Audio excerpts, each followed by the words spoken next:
Natalia Muñoz, que ella es, digámoslo así, la líder de este proceso, de esta actividad tan maravillosa denominada mecánica cuántica. Doctora, buenas tardes, perdón. Hola, muy buenas tardes para todos los participantes en este encuentro remoto. Es nuestra primera versión, digamos, online de Mecánica Cuántica. Mecánica Cuántica es un espacio que hemos creado en la universidad, en la sede Pereira y Cartago, para desarrollar la competencia de lectura crítica en nuestros estudiantes, pero también participamos administrativos, egresados, público externo. Entonces, pues la idea es, digamos, conversar un poco alrededor de un texto. Ese texto es seleccionado por nuestro profesor coordinador de humanidades, que es Cristian Cárdenas, quien además, por favor, cerramos los micrófonos. Les agradezco cerrar los micrófonos. Qué pena, disculpe. Tranquilo. Entonces, pues nada, le doy paso a Cristian Cárdenas, es la persona que ha nombrado así este espacio como Mecánica Cuántica. Ya saben cuál es el objetivo que tenemos y hoy vamos a trabajar un texto de un filósofo que pues ya Cristian nos va a dar un poquito más como el contexto del autor. Alrededor o para reflexionar sobre esta crisis pues que estamos viviendo, esta pandemia que estamos atravesando. Entonces les agradezco su participación y le doy la palabra a Cristian Cárdenas. Muchas gracias. Bueno, muy buenas tardes. ¿Me oyen bien? Perfecto. Sí, señor. Perfecto, Bueno, profe. perfecto. Bueno, buenas tardes de nuevo a los 27 que están conectados. Pues yo creo que ya yo había tenido como problemas para reunirme a la reunión. Creo que la doctora Natalia ya explicó más o menos el contexto de cómo funciona lo de mecánica cuántica en la universidad. Y en esta ocasión, pues que hemos querido como hacer alguna reflexión alrededor de la contingencia que estamos viviendo, ¿no es cierto? Se les había enviado 2 artículos, se les había enviado, profe Mariano, buenas, ¿cómo está? Aquí nos está saludando por el chat. Se les había enviado 2 artículos, uno de Byung-Chul Han, no sé si la doctora alcancé a coger terminales, estaba como presentando los autores, ¿o qué? Un poquito. No, Cristian, simplemente les comentaba que hoy íbamos a abordar un texto de un filósofo oriental, pero que tú ibas a dar pues el contexto, bueno. aunque tú dirás, nosotros hacemos lo que tú digas en este espacio, tranquilo. No, bueno, muchas gracias, Doc.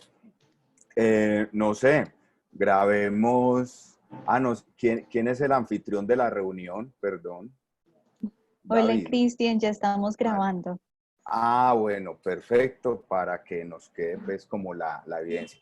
Tenemos entonces que la contingencia tiene obviamente a los filósofos y a los humanistas y a todos pensando, algunos de ellos errando, porque por ejemplo Agamben, que sin ser médico ni nada, se puso a decir que esto era una gripa, que eso no existía, que no sé qué, pero algunos otros lo están haciendo con mucha seriedad, ¿no es cierto? Es un momento que nos llama a comprender. Hubo, más bien porque ya murió, un antropólogo, historiador de las religiones rumano, Mircea Eliade, que tiene un texto maravilloso, Oceanográficas, donde en el prólogo diferencia claramente entre pensar y comprender. Y entonces él dice, hay épocas donde toca pensar, donde nos es dado pensar, por ejemplo, la juventud, pero hay momentos donde es necesario comprender, ¿no es cierto? Y parece ser que este es uno de esos momentos donde es necesario más la comprensión que el pensamiento, al menos desde el campo de las humanidades. De pronto el pensamiento para las biológicas, porque ellos sí necesitan producir la vacuna cuanto antes y producir tratamientos paliativos. Pero en el caso de nosotros estamos llamados a la comprensión de la incidencia que tiene el fenómeno en nosotros como seres humanos y, ¿por qué no?, si se quiere también como sociedad. Entonces, el primero de los textos es de un filósofo surcoreano Byung-Chul Han. Él está radicado hace muchos años en Alemania, ¿no? Marino, no sé por qué está llamando directamente. No sé qué hago ahí, acepto. ¿Está bien? ¿Sí? Como que se desconectó. En fin. Mejor dicho, Margie, el que me llame le acepto, pues. Sí, sí, sí, por Ah, favor. bueno. Listo, listo. Yo soy así. Yo acepto de todo. Cristian, Entonces, buena tarde. ¿Bien o no? buenas, ¿cómo vas? Bien, bien. ¿Cómo va todo? Muy bien, mi hermano. Aquí vamos. Ah, bueno. Germán, el que me está saludando, es estudiante nuestro de horario flexible en el campus Cartago. Bienvenido. Entonces les decía que vamos a hablar un poco primero de Byung-Chul Han, que es un surcoreano radicado en Alemania. Tuvo que salir del país porque parece que en los sistemas asiáticos, como él mismo lo va a decir ahí, tienen una base muy comunitaria y por lo tanto a ti te toca hacer como lo que te toca, no hay posibilidades de otra cosa. Y parece que el sistema había dicho que Chul Han servía era para la metalurgia, para ser operario de máquina plana. Y entonces Chul Han dijo, no, ni de vaina, yo a esto no le voy a jalar, lo mío es como la literatura. Se fue para Alemania, y en Alemania, pues se dio cuenta que no le iba muy bien con el alemán y que la literatura exigía grandes volúmenes de lectura y él dijo, no, yo leo despacio. Entonces yo más bien me voy a meter con la filosofía y se metió, bueno, y ahora es el filósofo que es, tiene una cantidad de textos. Al que le interese me puede escribir al correo, creo que tengo la mayoría digitales porque están en editorial Herder, entonces un ojo de la cara, es una editorial con precios de editorial alemán. Hay que llevar la tarjeta, la chequera, y por un librito de 100 páginas, 70 páginas, son ciento y pedazo. Él sacó precisamente el 22 de marzo un artículo que se titula La emergencia viral y el mundo de mañana. Yo por cuestiones de tiempo voy a extractar algunos puntos que me interesa, que me parecen relevantes y que me interesa que veamos, ¿no es cierto? Les pido el favor de apagar de silenciar los micrófonos para evitarnos problemas de retorno, ¿no es cierto? Bien, entonces el primero es el de Chul Han. Un énfasis, primero que quiero hacer, en el principio del segundo párrafo. Europa está fracasando. Las cifras de infectados aumentan exponencialmente. Parece que Europa no puede controlar la epidemia. Más que provocar pánico, lo que propone Chul Han acá es, mire, el eurocentrismo que montamos, que montó Hegel en realidad en el siglo XVIII, el eurocentrismo que montó Hegel en el siglo XVIII, que nos dijo Europa es el centro de todo, esa es la fuente y de él emanan y a él van todas las virtudes y bueno, el espíritu de la historia que llamó Hegel en ese libro de la fenomenología del espíritu, pues no hay tal, no hay tal. Y esas apuestas que había hecho Europa, esas apuestas que había hecho Occidente, se nos están demostrando como un fracaso. Está deviniendo en fracaso más que Europa, el modelo capitalista occidental. No en una cuestión económica, yo no creo que, pues si vamos a tener una crisis económica, pues yo no creo que el capitalismo vaya a acabar, como dijo otro filósofo que no lo trae a colación, el Lao Chiche. Zizek sí, pues dice, sí, esto va a acabar. No, el capitalismo esto no lo va a acabar. Ni más faltara. Pero lo que sí es muy cierto es que el modelo de vida que viene pegado a la noción de capitalismo, ese modelo occidental, sí es un modelo que hizo crisis. Es un modelo que con esta pandemia hizo crisis. Y es un modelo que hizo crisis por una cuestión muy sencilla. Occidente está montado, a diferencia de los asiáticos, que es otra cosa que me parece interesante de Chul Han. Él dice, bueno, ¿por qué los asiáticos sí les ha ido tan bien controlando el virus? Pues por una razón muy sencilla. La base filosófica de Oriente Lejano, de Asia, es el confucianismo. Las analectas de Confucio. Y en las analectas de Confucio hay una cosa que es básica, que es el concepto de comunidad, de unidad en lo común. Entonces el oriental promedio no tiene esa rabiosa necesidad de dejar clara su individualidad, como si la tenemos nosotros. Los occidentales sí.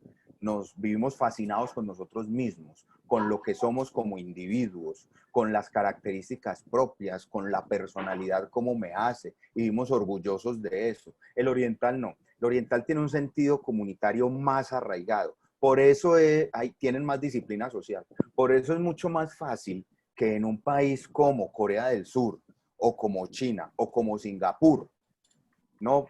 Con una base confuciana, les digan, mire, todo el mundo necesita estar encerrado y todo el mundo encierra. Acá no dicen, todo el mundo necesita estar encerrado y la gente para la calle, ¿no es cierto? Aquí en Cali, a 2 horas y media, el alcalde Ospina tuvo que despachar un poco de gente porque estaban haciendo fiesta en la calle en plena cuarentena. Somos así, nos preocupa es lo de nosotros y nos ocupa lo de nosotros. El otro no, y la comunidad como que no tiene mucho sentido. Eso es uno de los cambios que yo creo que hay que hacer, a la que la pandemia nos invita. No somos solos, no somos solos. Ningún ser humano está solo, ninguno, ¿no? En el centro, en el corazón de la palabra pandemia habita eso, ¿no? Demos es el pueblo, el semejante, pan es todo, todos mis semejantes. Una pandemia es algo que afecta a todos los semejantes, no solamente una enfermedad, ¿no? El egoísmo como pandemia en Occidente lo tenemos muy inculcado, por eso el problema de hiperindividualidad, ¿no es cierto? Eso es una suerte de pandemia. Entonces, la pandemia también nos pone de frente a eso. Vivimos en comunidad, vivimos con el otro, y sin el otro no nos salvamos. Y sin el otro no somos nosotros. Ese nosotros se justifica en la medida en que haya un otro que defina ese nosotros. Porque si el nosotros lo defino desde mi persona, desde lo que yo quiero, entonces no estoy definiendo nosotros. Estoy haciendo un yo otros, si se quiere. Como yo y desde mi perspectiva veo los otros. No, ese juego entre lo otro, nosotros y el yo se tiene que dar en este momento. No hay de otra. A eso nos enfrenta. Entonces, cuando Chulhan nos dice Europa está fracasando, no es la sociedad, el modelo económico, es la visión de mundo que nos vendieron con el eurocentrismo, que todo era allá, que todo salía de allá. Y recuerden que si algo se inventó Europa en el siglo XIV fue la noción de individuo. Los que han visto Humanidades 2 conmigo lo vieron cuando padecieron la lectura de la emergencia del individuo de Georges Duby, un historiador francés. Georges Duby en ese tomo 3 de la historia de la intimidad en Occidente lo deja claro. El gran invento de la modernidad es la noción de individuo, no de sujeto, la noción de individuo y de intimidad, y que soy yo y solo yo, y si sobra también para mí, y que lo que vale es lo mío. Eso es un invento eminentemente occidental. Eso no lo tienen los orientales, eso allá no sucedió. Por eso allá tienen esa ventaja de la disciplina social. Por eso acá es tan difícil. Por eso acá cualquiera desinforma. Por eso acá cualquiera sale diciendo, no, eso no le haga caso a eso. Vámonos de rumba. Unas cosas absolutamente locas. Tengo un muy buen amigo mío, psiquiatra, que vive en Pereira, y me decía qué día que hablábamos por teléfono, que en el condominio de él, que es un condominio de Pinares, de gente pues dedo parado, había unos vecinos médicos que todos los días a las 7 salían pues a aplaudir los enfermeros y todo, y después hacían una rumba, una bacanal, una cosa faraónica donde había whisky en cantidades navegables, invitados y nadie se protegía. ¿Sí ven esos contrastes? Entonces, sí, somos médicos, aplaudamos a los otros médicos a las 7, pero después violemos todas las normas que nos impone la cuarentena. ¿Por qué? Porque aprovechemos para fiesta, a pesar de ser médicos. Esas son las contradicciones de la visión occidental, ¿no es cierto? Sí, pilas con lo que está pasando, pero ante todo, vindícate vos y vindica lo tuyo y lo propio y lo otro, de mal al otro, que cada uno mire, ¿no? es un problema que tenemos en Occidente, en lo que nos pueden llevar ventaja los occidentales. Y lo otro que les quería decir, entonces era, Europa está fracasando, pero ¿por qué? ¿Por qué dice eso? Pues uno, por eso, porque la visión individualista del mundo es una visión que no nos está dando réditos ya, ¿no? Que daba réditos mientras no sucedía una cosa como estas, que daba réditos mientras todo el mundo estaba contento y recibía su paga y hacía su vida como quisiera, ¿no? Y tenía ese modelo raro del éxito. Hasta que nos enfrentamos a una cosa como estas y entonces esa visión individualista se cae. Esa visión individualista no se sostiene, ¿no es cierto? Ahorita hablamos un poquito de por qué. Y lo otro de por qué Europa está fracasando es porque Occidente entero se había montado. Occidente era una especie de triunfo romano. No sé si conocen lo que era un triunfo. Cuando los emperadores, los grandes generales romanos, ganaban en la batalla, ¿no es cierto? Se les hacía un triunfo, que era fundamentalmente una fiesta enorme, una calle de honor desde que entraban a Roma, donde todo el pueblo se agolpaba, se les rendía homenajes, se les glorificaba incluso como dioses a esos emperadores. Había vino, había fiesta de 7 días, se le hacía entonces calle de honor y orquestas y músicos, se le echaban pétalos de rosa al César porque estaba llegando, todo el Senado salía en pleno a ovacionarlo, se le daban obsequios, se le daban discursos, pero había una cosa muy interesante de los triunfos romanos que nosotros ya no tenemos. Ojo, Occidente entero, hasta esta pandemia era un triunfo romano. Solo nosotros mismos, solo fiesta, solo adulación. En el triunfo tenían algo que ya nosotros no tenemos. Ponían a un esclavo, no era ni siquiera un igual, ponían a un esclavo al lado del emperador, al lado del César, a que lo acompañara durante todo el triunfo y regularmente le debía el esclavo al hombre más poderoso del Imperio Romano, le debía recordar al oído, le decía, recuerda que eres mortal. Cada tanto, cada tanto. Es decir, le recordaba.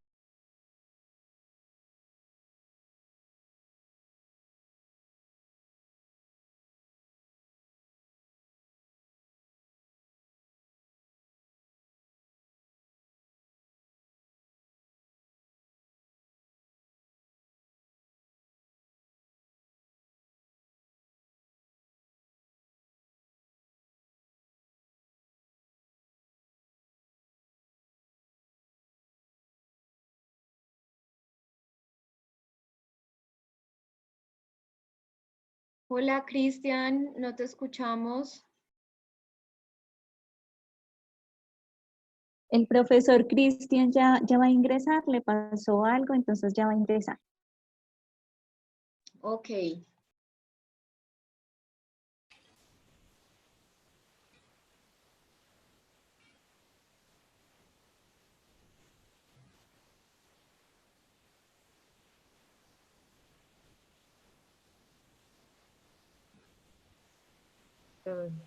Sí. Ay, me puse, ya entré, ya entré. Chao.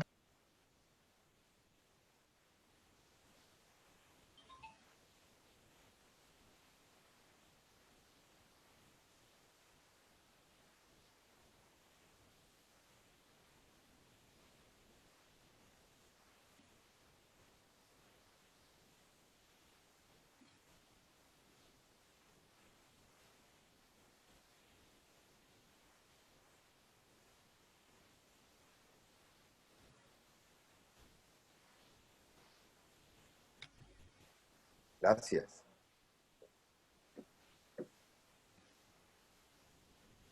Listo, ya regresé. Qué pena, esas son las cosas de la, de la tecnología.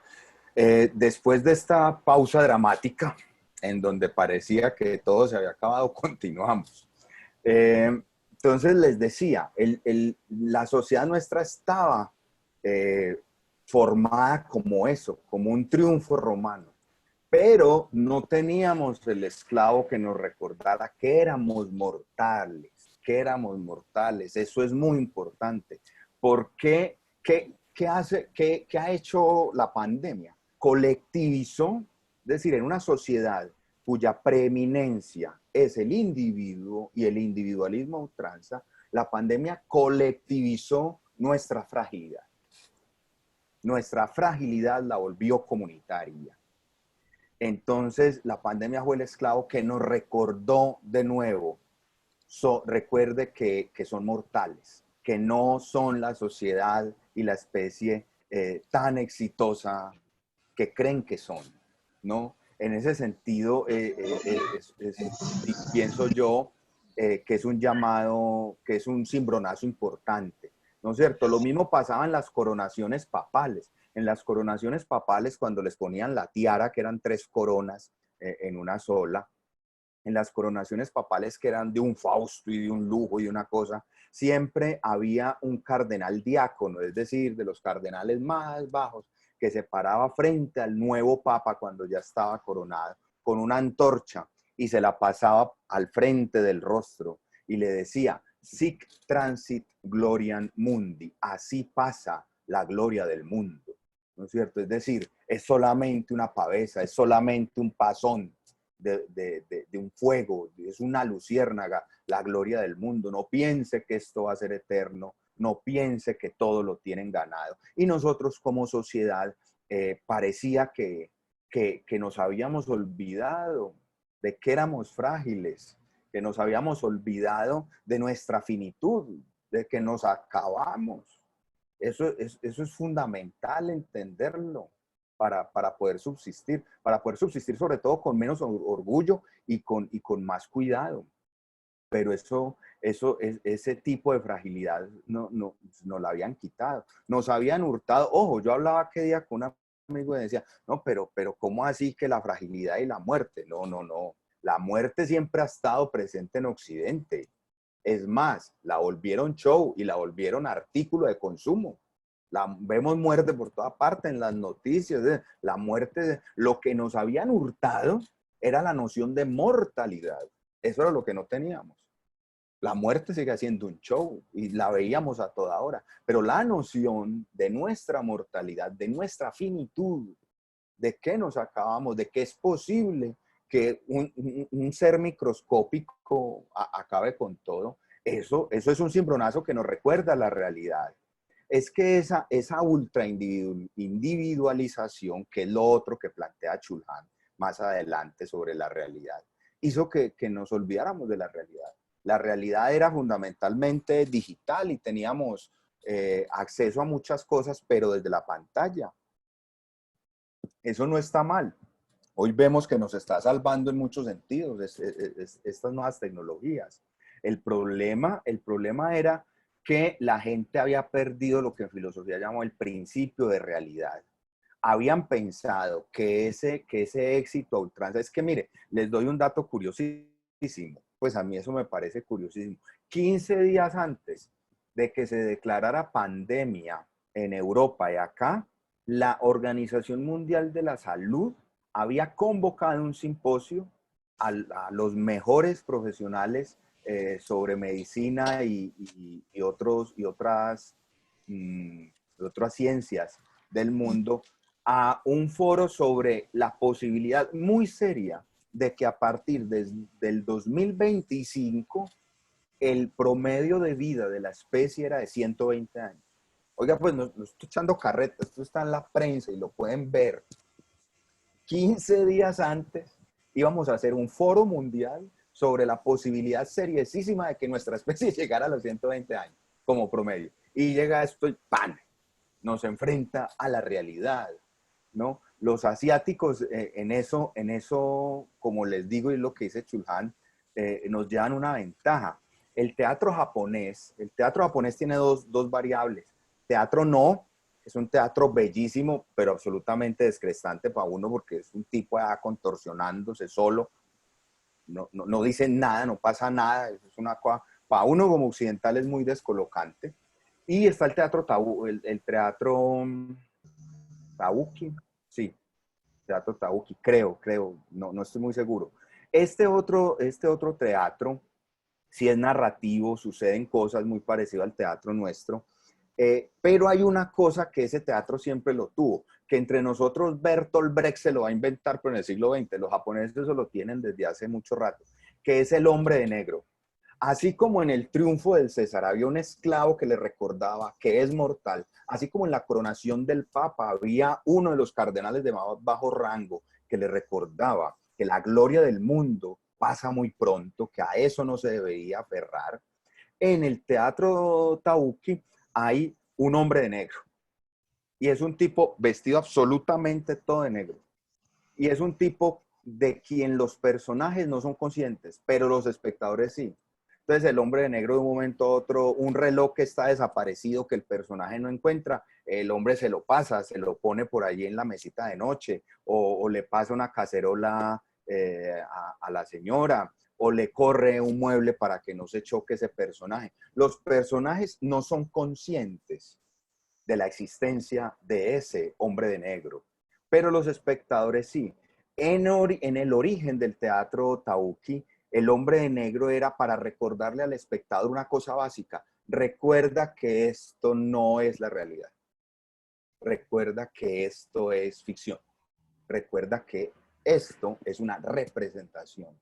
Occidente, que era una gran obra de teatro, si se quiere, y una obra fastuosa y una obra donde estábamos convencidos de nuestra superioridad y de lo exitoso que había sido nuestro modelo de vida, nuestra forma, nuestra cultura, pues se nos había olvidado ese hombre de negro también, de que tiene esa misma función. La realidad se nos había olvidado, es decir, la realidad de que somos frágiles, la realidad de nuestra mortalidad, la realidad de que podemos dejar de existir en un momento si seguimos insistiendo en una visión sola y solitaria de mi relación y de mi sentido ecológico con lo que me rodea, ¿no es cierto?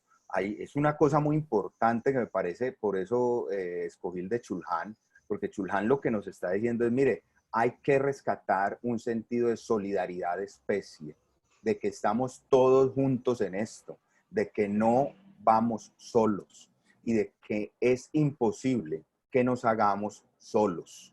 Nunca tenemos que tener al otro.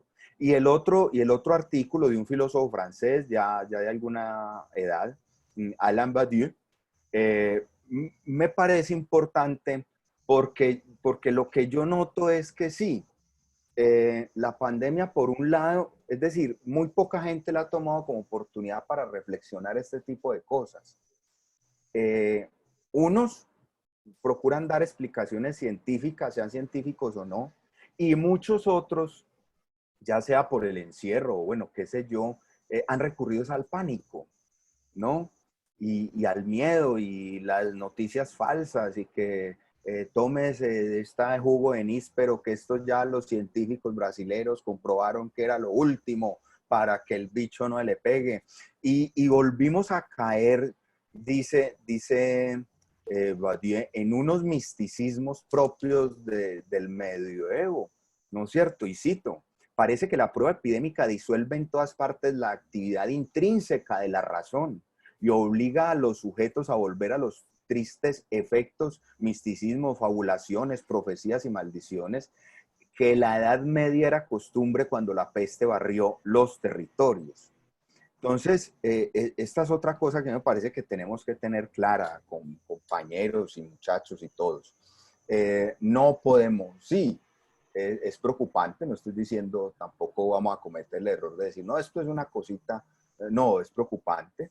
Tenemos que salir fortalecidos como comunidad, como sociedad, pero no tenemos que rendirnos al pánico, es decir, hay unas cosas, tenemos un avance desde el siglo de las luces hacia acá, eso sí, en Occidente, que me parece que sí no debiéramos renunciar a eso, no recurrir a una cantidad de fabulaciones y de recetas y de creencias raras, porque lo que hacen es sumirnos más en el pánico. Hay gente que por tratar de explicar el problema, y esto es un principio de epistemología, hombre, de filosofía de la ciencia, hay gente que por tratar de explicar el problema lo maltrata.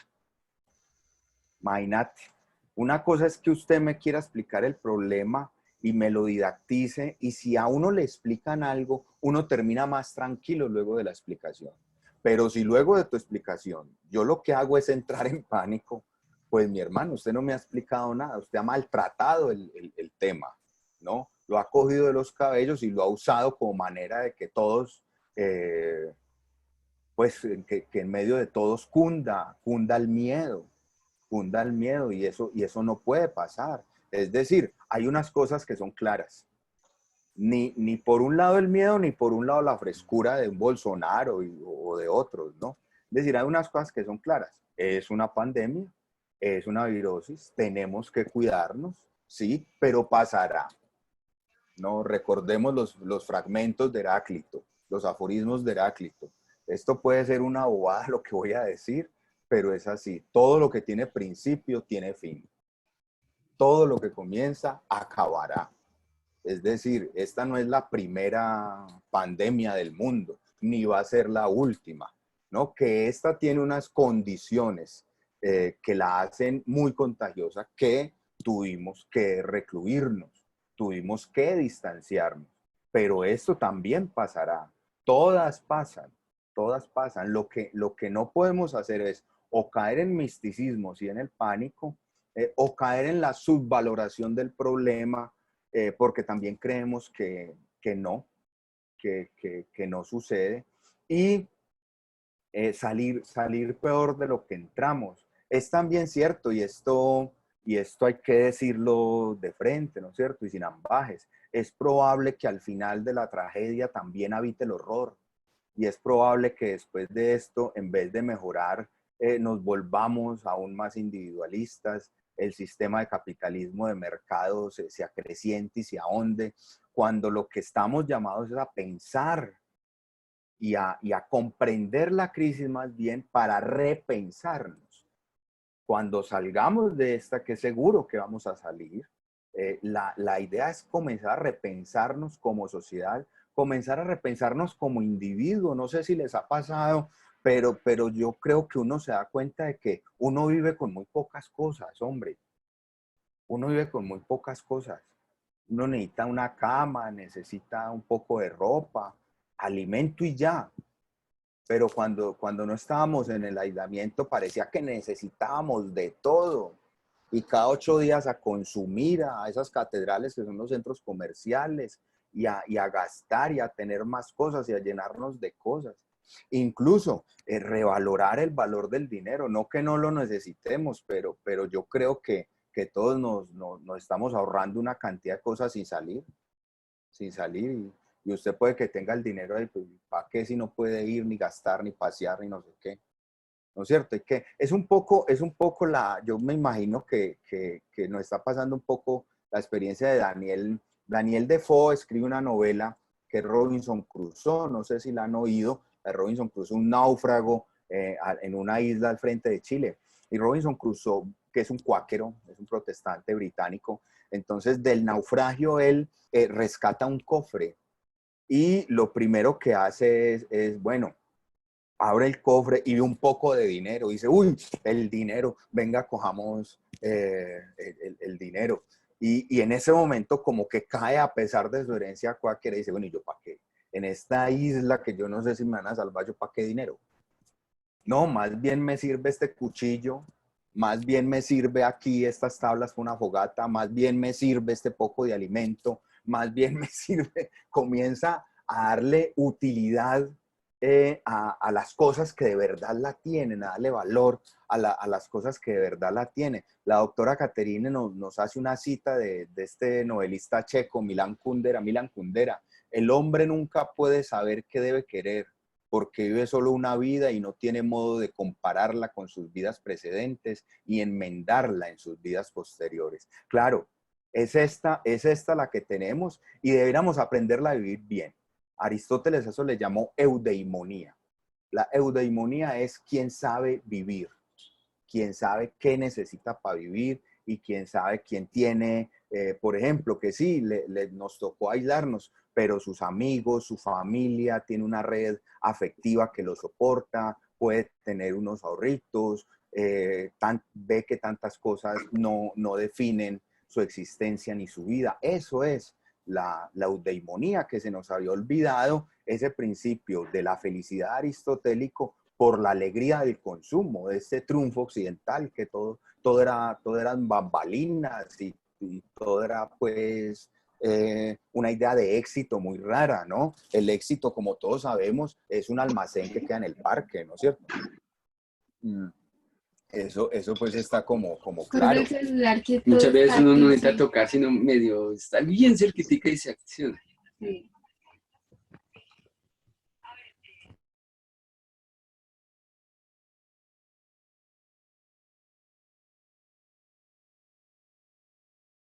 La idea entonces fundamentalmente era para poder conversar un poquito, era eso. Por un lado, que tenemos que salir fortalecidos y rescatar un sentido comunitario de sociedad para repensarnos como sociedad y repensarnos como individuos, ¿no es cierto? Y entonces recordar nuestra fragilidad, recordar nuestra finitud, ser una especie menos orgullosa, entender que para vivir necesitamos menos, ¿no es cierto? Me gusta mucho la frase de Diógenes de Sinope, ¿no? Rico no es el que más tiene, rico es el que menos necesita. Entonces, eso me parece clave en los tiempos que corren, como le pusimos a la sesión. Y por el otro lado, no darnos al pánico, no darnos a noticias falsas, a creencias raras. No. De esta salimos y de esta salimos con el conocimiento médico que tenemos. Y hay que es lo que los griegos llamaban la epimeleia. Este es uno de los cuidados, ¿no? A mí me ha impresionado mucho, yo nunca lo he dicho y tal vez pues no debiera ser el lugar para decirlo porque eran tan lambón, digo, se lo hubiera dicho allá sola. Pero a mí siempre me ha impresionado que la doctora Natalia, el espacio mecánica le ha parecido es desestresante, le ha parecido un lugar como donde nos encontramos y uno bota estrés, piensa otras cosas, habla de arte, de cultura, de filosofía. Y entonces todo eso y uno querer este tipo de encuentros, por eso lo que los griegos llamaban epimeleia. Y ahora en este encierro sí que tenemos que tener de eso, compañeros, epimeleia, cuidado de sí mismo.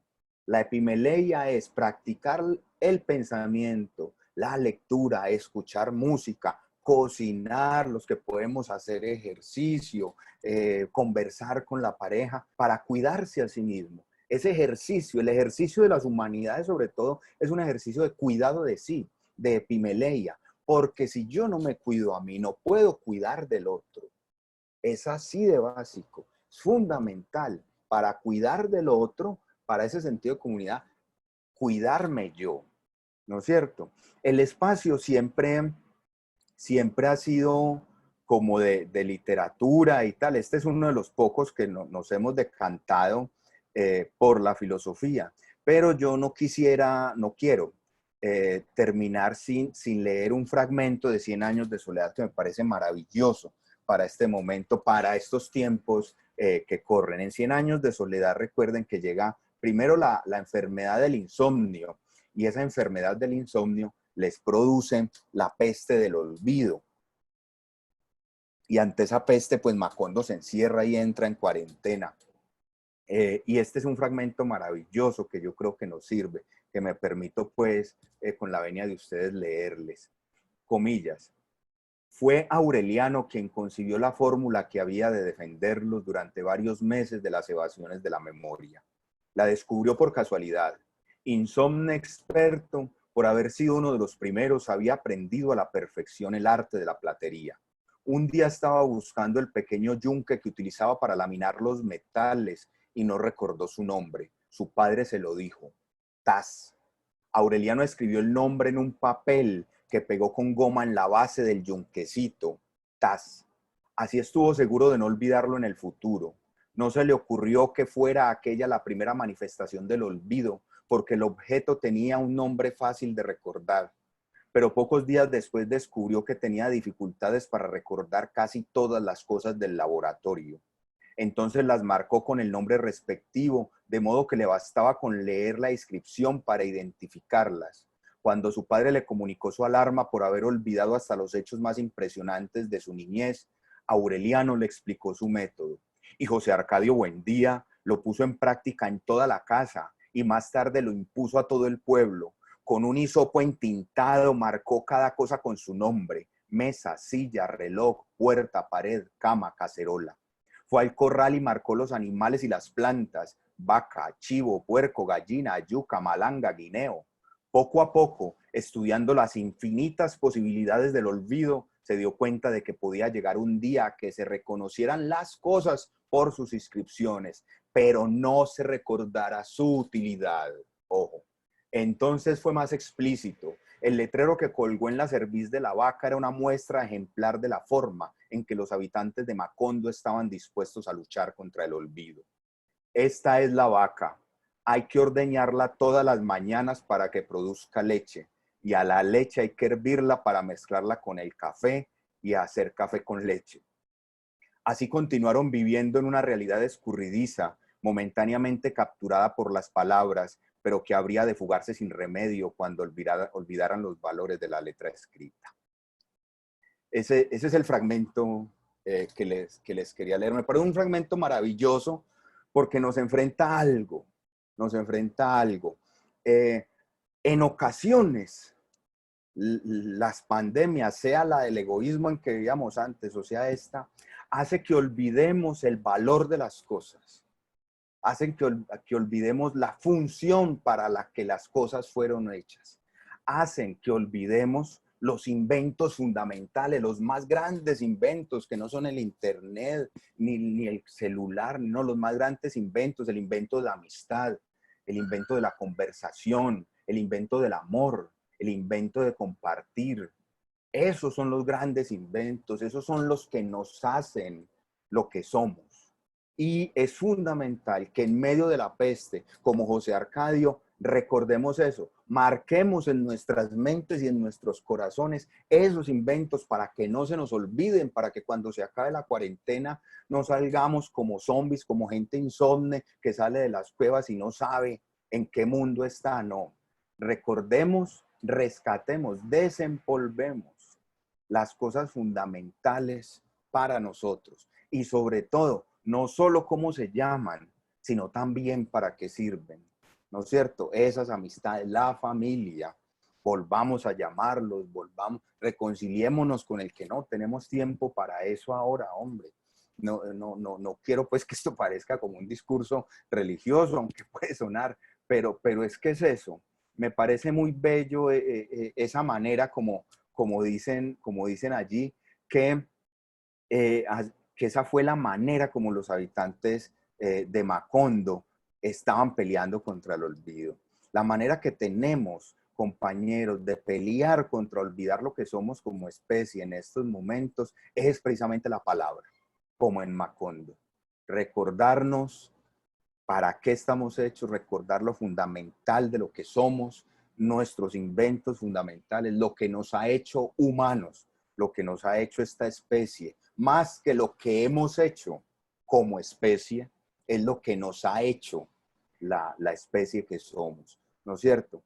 Impresionante también cómo el martillito tiene un nombre onomatopéyico. Esas son las cosas de García Márquez geniales, ¿no? Uno esperaría que le ponga martillito, yunquecito, no, tas, es decir, se recuerda por la función que cumple. Martin Heidegger, tal vez el filósofo más importante del siglo pasado, tiene una noción interesante. Él llama que hay una categoría que él llama lo a la mano, lo que está a la mano. Y lo a la mano es las cosas que damos por sentadas, que siempre están y siempre han funcionado. Entonces esperamos, no sé, que yo meta la llave en la puerta y la puerta me abra, que el interruptor me active el bombillo. Cuando eso no funciona, cuando las cosas no responden como deben ser, aparece eso de lo a la mano porque toman realidad para nosotros. Hay muchas cosas que damos por sentadas hasta que dejan de funcionar. Mejor dicho, Martin Heidegger se hizo todo un libro para llegar a lo de los ancianos. Uno solo sabe lo que tiene hasta que lo pierde. Pero digamos que este alemán hizo toda una vuelta para eso. Entonces es un poco eso, lo a la mano, ¿no? Y recordar entonces lo de Heráclito. Todo lo que inicia tiene final. De esto también saldremos. Esto también pasará. Y podemos aprender de los asiáticos ese sentido de comunidad y ese sentido, con esto yo creo que ya ahí sí como dice la ranchera y con esta me despido, el sentido taoísta de que el control es una fábula. El control no existe, no controlamos nada. A uno le suceden las cosas, uno no hace que las cosas sucedan. Por lo tanto, como dicen los japoneses, los taoístas, un sabio no es el que tiene ideas, un sabio es el que tiene disponibilidad. Usted en este momento puede hacer dos cosas: agarrarse a bracear y luchar contra la corriente y terminar afectiva, emotiva y psicológicamente ahogado, quebrado, porque contra la corriente usted no va a solucionar el problema. O hacerse el muerto y flotar y mirar a dónde nos lleva la corriente, porque no hay que tener ideas, sino disponibilidad. Y en donde nos deje, bueno, mirar cómo nos repensamos, cómo nos reconstruimos. Yo creo que podemos tener unos 11 minutos de conversación si quieren, porque esto se volvió un monólogo. Qué pena, hombre, disculpen. La idea es que pudiéramos conversar algo. No sé quién quiera participar. Día uno, por favor. Hay 54 participantes. Profe, buenas tardes. Habla con Buenas Alba tardes, Lucía. Alba. ¿Cómo estás? Sí, señora. Muy bien, ¿y usted, profe? Muy bien, gracias. Bueno.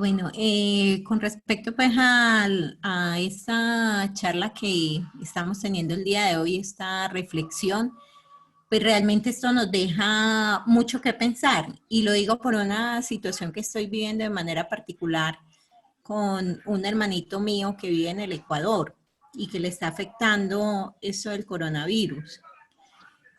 ¿Por qué? Porque me decía un primo, mire, usted puede tener toda la plata que quiera, pero no hay oxígeno, no hay guantes, no hay careta, no hay médicos, no hay nada.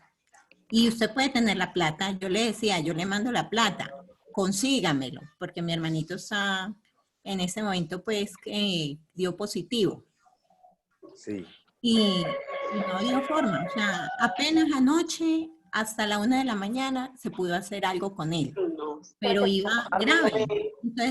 Entonces esto nos lleva a reflexionar que realmente algo tan pequeño, nosotros somos personas frágiles, somos personas que algo tan pequeño nos derrumba y no solamente nos derrumba a nosotros como personas, sino que a nivel mundial.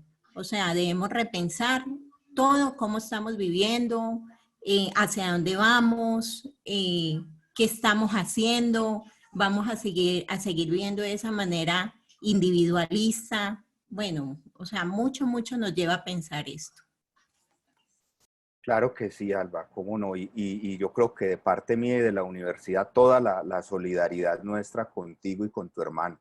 Esperamos que se recupere pronto, que yo estoy seguro que sí. Muchas gracias por tu Claro que sí, participación. muchas gracias. Vale. No sé si alguien más.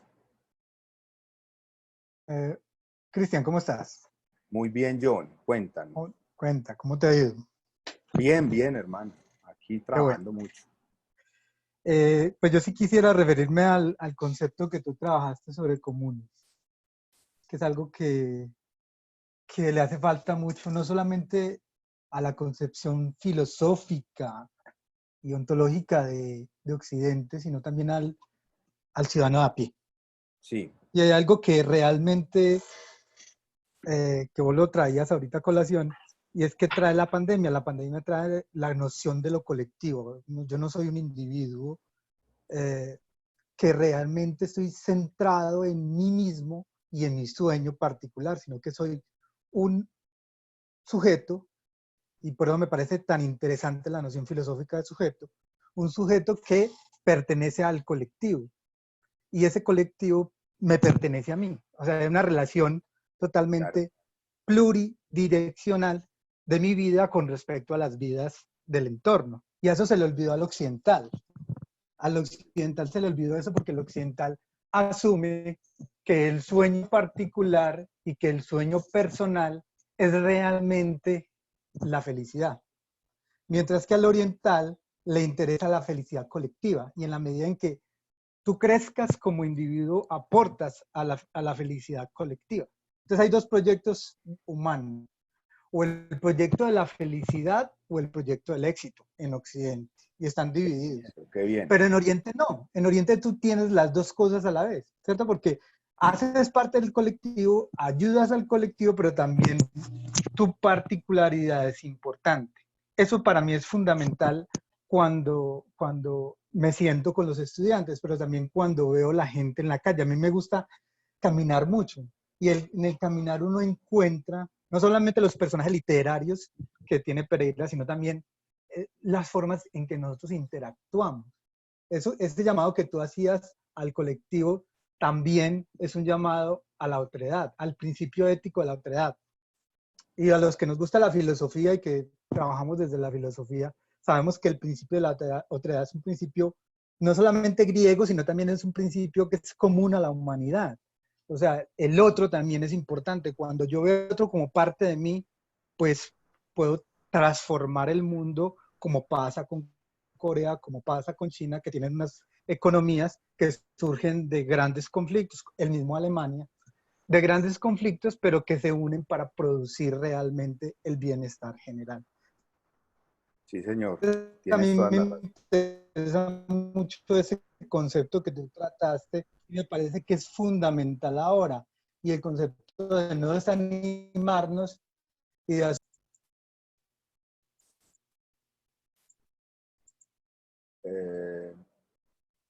no sé, John, se le fue el audio.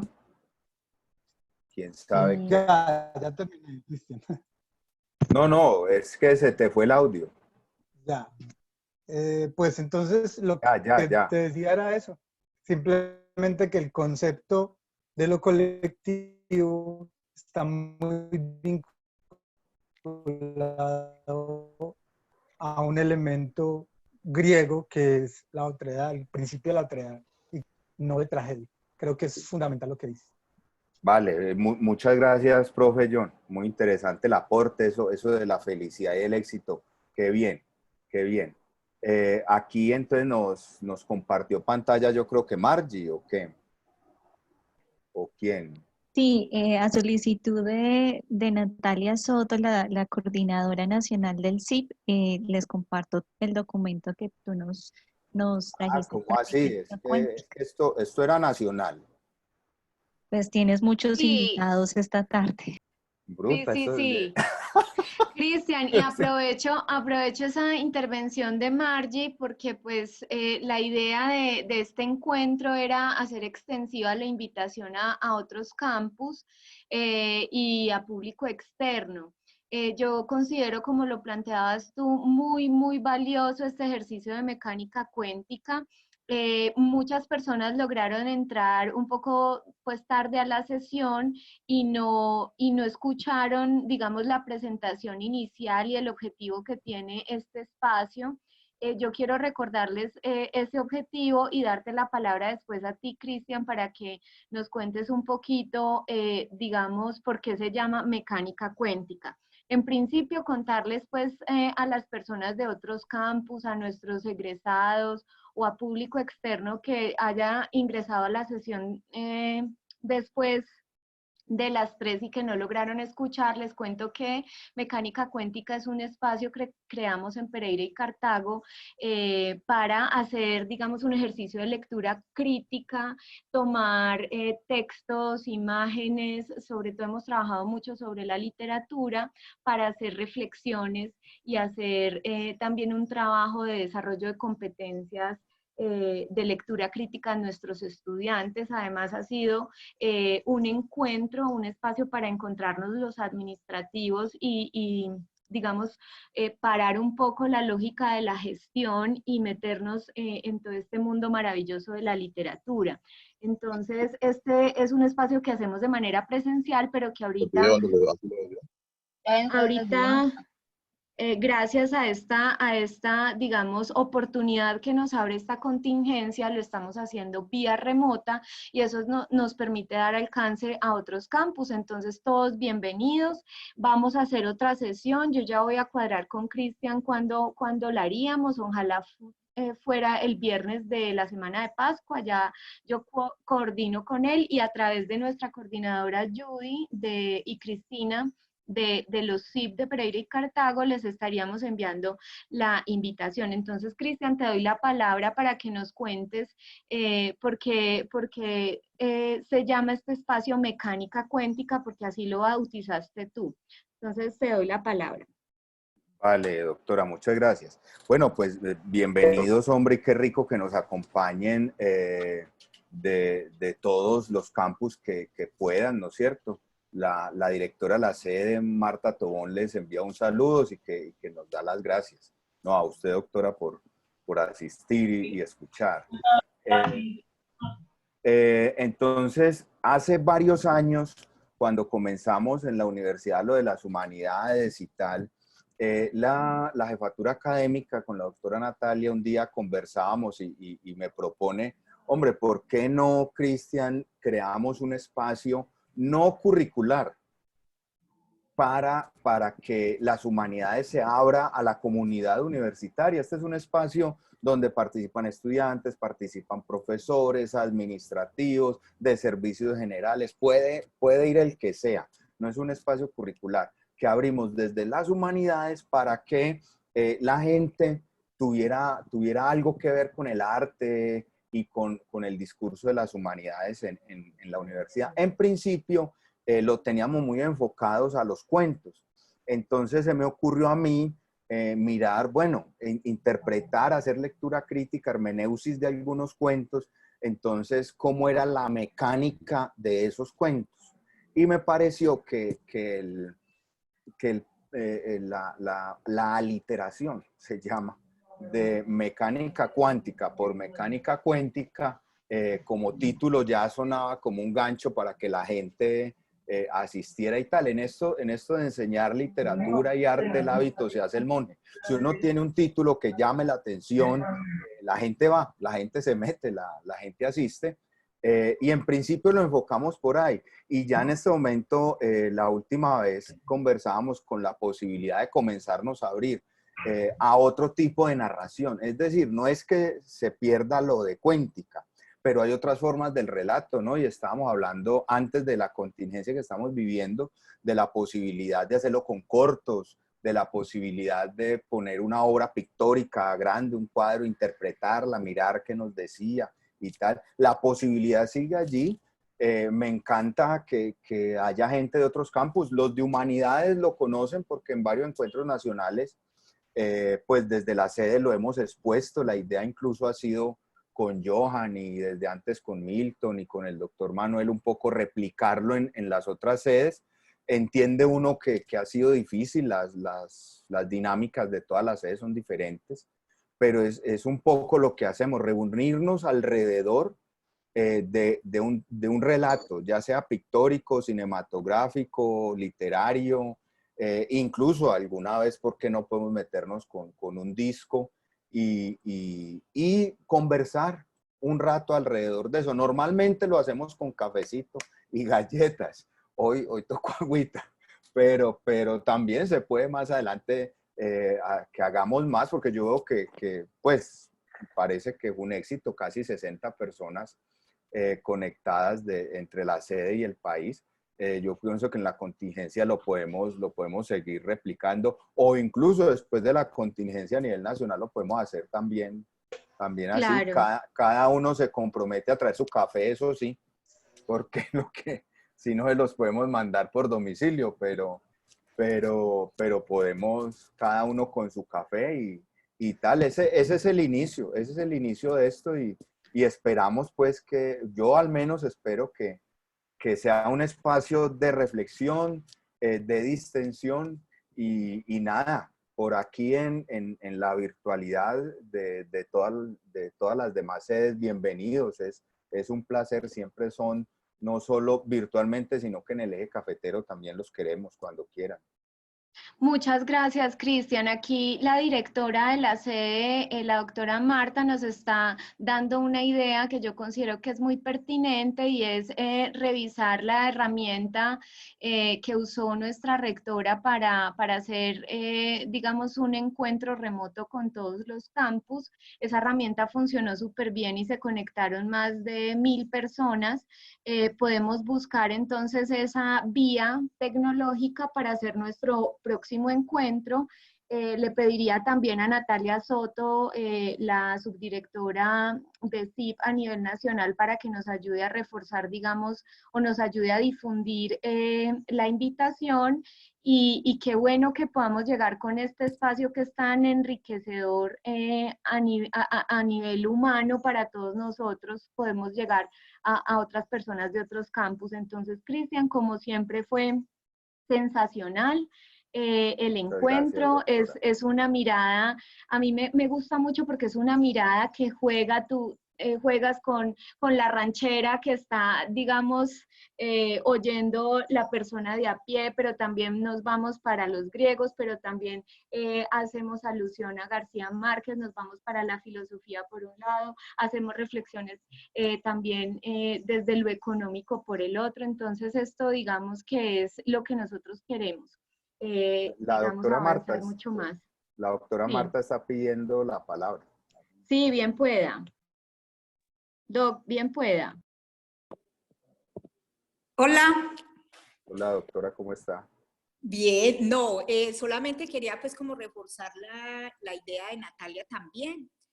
Y es que me gustaría que este espacio fuera abierto, o sea, no solamente a los otros campus, sino que podamos invitar a familiares, amigos, a grupos culturales, por ejemplo, que hay en la ciudad, o sea, que sea como un tema abierto y lo manejaríamos desde proyección social para la comunidad. Por ejemplo, dentro de la red de universidades, ustedes saben que tenemos 16 universidades acá en Pereira, entonces sería muy bueno yo poder compartir esta invitación con los otros rectores para que a su vez se haga como público. No sé, esa podría ser otra mirada que podríamos trabajar y sería una muy buena presencia de la universidad en la región, en cada una de las regiones. Claro que sí, no hay problema. Excelente, excelente. Entonces, pues nos parece muy bien que se pueda abrir al público, esa es la idea, y que todos aprovechemos este espacio. Cristian, entonces muchas gracias a los compañeros de Ibagué, de Medellín, de Pereira, de Cartago y de las otras ciudades que están conectados, egresados, estudiantes. Gracias por su participación. Vale, hasta luego, muchas gracias, que estén muy bien. Voy para Consejo de Facultad. Chao.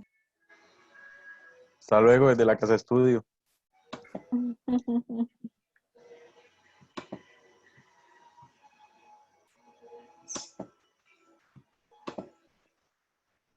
Muchas gracias. Con gusto. Muchas gracias, Cristian.